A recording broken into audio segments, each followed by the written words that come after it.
ಕೋಟಿ ಎಂಪೈರಲ್ಲಿ ಅವರಿಗೆ ಸಹಾಯ ಮಾಡಿದ್ದೀರಾ ಸರ್. ದಯವಿಟ್ಟು ಮಾನ್ಯ ಶಾಸಕರೇ, ಚಿಕ್ಕಬಳ್ಳಾಪುರ ಬಹಳ ಸುಭಿಕ್ಷವಾಗಿದೆ. ಎಲ್ಲರೂ ಕೂಡ ಜೊತೆಯಲ್ಲಿದ್ದಾರೆ, ಅಣ್ಣ ತಮ್ಮಂದಿರಂಗಿದ್ದಾರೆ. ಯಾವುದೇ ರೀತಿ ಜಾತಿ ಭೇದ ಇಲ್ಲ. ನಮ್ಮ ಚಿಕ್ಕಬಳ್ಳಾಪುರದಲ್ಲಿ ಯಾವುದೇ ರೀತಿ ಉಳುಕಿಲ್ಲ. ಹಂಗಾಗಿ ಮತ್ತೆ ಇನ್ನೊಂದು ಮಾತು ಹೇಳ್ತಾರೆ, ನಾನು ಫುಲ್ ಟೈಮ್ ರಾಜಕಾರಣ ಮಾಡಲ್ಲ. ಫುಲ್ ಟೈಮ್ ರಾಜಕಾರಣ ಮಾಡಿದ್ರೆ ಅನುಕೂಲ ತುಂಬೋಗ್ತದೆ ಸರ್. 70,000ಕ್ಕಿಂತ ಹೆಚ್ಚು ಮತಗಳು ಕೊಟ್ಟು ಚಿಕ್ಕಬಳ್ಳಾಪುರದಲ್ಲಿ ಬಿಜೆಪಿ ಪಕ್ಷ ಇದೆ ಅಂತ ಗುರ್ಸ್ಕೊಂಡಿದೆ. 72,000 ಚಿಲ್ಲರೆ ಮತ ಹಾಕಿರೋರು ಎಲ್ಲರೂ ಅನುಕೂಲ ಜೈಲಿಗೆ ಹಾಕ್ಸ್ತೀರ ಸರ್. 72,000 ಅಧಿಕ ಮತಗಳನ್ನು ಕೊಟ್ಟಿದ್ದಾರೆ ಚಿಕ್ಕಬಳ್ಳಾಪುರದಲ್ಲಿ ಬಿಜೆಪಿ ಪಕ್ಷಕ್ಕೆ. ಎಲ್ಲರನ್ನೂ ಅನುಕೂಲ ಜೈಲಿಗೆ ಹಾಕ್ಸ್ತೀರಾ?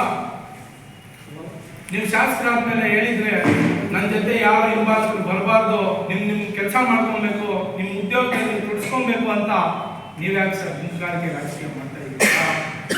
ಒಬ್ಬ ಸಂಸದರ ವಿರುದ್ಧ ಅವೇನ ಹೇಳಿಕೆ ಕೊಡೋದು ತಪ್ಪಲ್ವ ಸರ್?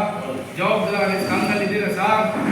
ಚಿಕ್ಕಬಳ್ಳಾಪುರ ಜನ ಏನೋ ಅವರು ವ್ಯವಸ್ಥೆನೋ ಇನ್ನೊಂದು ಮತ್ತೊಂದು ಅವರೊಂದು ಹೊಸ ನಂಬಿಕೆನೋ ಇನ್ನು ಚಿಕ್ಕಬಳ್ಳಾಪುರದಲ್ಲಿ ಈಗ ಎಕ್ಸ್ಪ್ರೆಸ್ನಲ್ಲಿ ನಮ್ಮ ಚಿಕ್ಕಬಳ್ಳಾಪುರ ಶಾಸಕರು MLA ಪ್ರದೀಪ್ ಈಶ್ವರ್ ಮೊನ್ನೆ ಒಂದು ಪೆಟ್ರೋಲ್ ಬ್ಯಾಂಕಲ್ಲಿ ನಮ್ಮ ಹುಡುಗ ಅದೇ ಬಾಪುನಗರದ ಹುಡುಗ ಏನಾದ್ರು ಕೂಡ ನಮ್ಮ ಚಿಕ್ಕಬಳ್ಳಾಪುರದಲ್ಲಿ ಸತ್ರು. ಅವರು ನಮ್ಮ ಹೆಸರು ಹುಡುಗರಂತಾನೆ ಯಾಕೆ ನಮ್ಮ ಪ್ರದೀಪ್ ಈಶ್ವರ್ ವಾಯ್ಸ್ ಮಾಡಿಲ್ಲ? ಅವರ ಅನ್ಯಾಯಗಳು ನಮ್ಮ ದಲಿತ ಸಂಘಟನೆಗಳು ಯಾಕೆ ವಾಯ್ಸ್ ಮಾಡಿಲ್ಲ? ಒಂದು ಮತ್ತೆ ಈಗ ನಮ್ಮ ಬಾಬು ಸತ್ತಿರ್ತಕ್ಕಂಥ ನಮ್ಮ ಹೆಸರು ಹುಡುಗನೇ ಆದ್ರೂ ಕಾನೂನು ಅದ್ರ ಪ್ರಕಾರ FIR ಆಗಿದೆ. ಇವರು ಬೆಳೆಗೆ ಬೇಯಿಸ್ಕೊಳ್ಳೋದಕ್ಕೆ ರಾಜಕೀಯ ಮಾಡ್ತಾ ಇದ್ದಾರೆ ನಮ್ಮ ಚಿಕ್ಕಬಳ್ಳಾಪುರದಲ್ಲಿ ಶಾಸಕರು. ಇವತ್ತು ಅಟ್ರಾಸಿಟಿ ಅಂತಕ್ಕಂಥ ವಿಚಾರದಲ್ಲಿ ಮೊನ್ನೆ ಒಂದು FIR ಆಗಿದೆ ಸುಧಾಕರ್ ಅವ್ರ ಮೇಲೆ ಅಟ್ರಾಸಿಟಿ ಅಂತ. 6 ಗಂಟೆ ಕಂಪ್ಲೇಂಟ್ ಮಕ್ಕ ನೋಡಲ್ಲ, ಒಂದು ತಿಂಗಳ ಗಟ್ಟಲೆ ಮತ್ತೆ ಒಂದು ಕಂಪ್ಲೇಂಟ್ ಇರಲ್ಲ, ಅಟ್ರಾಸಿಟಿ ಇರಲ್ಲ.